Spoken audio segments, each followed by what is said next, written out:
I think we can all relate to Martha in this passage. I think it's very easy to put ourselves in her shoes. You know, here she is welcomed in this established rabbi into her home. She wants to impress him. She wants him to feel at home, to feel welcome.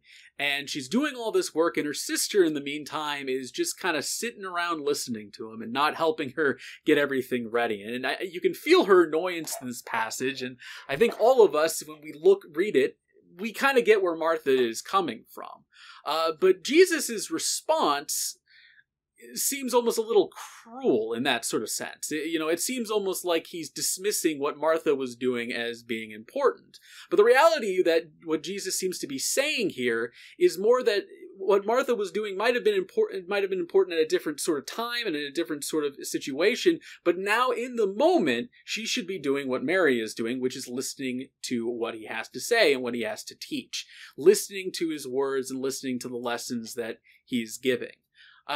This idea of priorities, I think, is very important. And it's something that I think we all find ourselves forgetting occasionally on Sundays. I mean, I am guilty of this. There are definitely times when I am sitting within our worship service and I, am thinking about 100 other different things I need to do during the week, and I'm not really engaged in what is going on there. And I probably shouldn't do that. And I know it's a human thing to do, so it's not something I think any of us should really beat ourselves up over, but it is something that, when we're in worship, we should take a moment to let go of all that stuff and focus back into God. I mean, we can let those worries wait an hour while we spend time getting closer to God.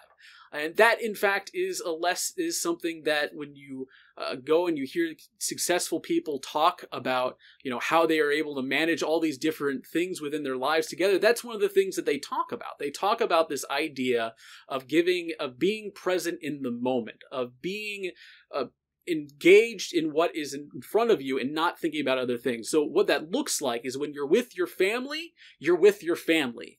You don't necessarily answer the phone when the office is calling you with an emergency. You don't necessarily, now I'm not encouraging people out there necessarily to do that all the time, but if you've established this is the time when I'm spending with my family and it's a day off, yes, I mean that obviously makes sense. But you don't, you're not on your cell phone looking at the stock market. You're not, engaged in all these other things. You're not, dealing with, chores around the house in that sort of specific moment. And then on the flip side, when you're doing those things, you're not dealing with the other sorts of things as well. Now, this is not a perfect system, and there are obviously times and exceptions where you'll be in a situation you have to divide your attention between two things at the same time.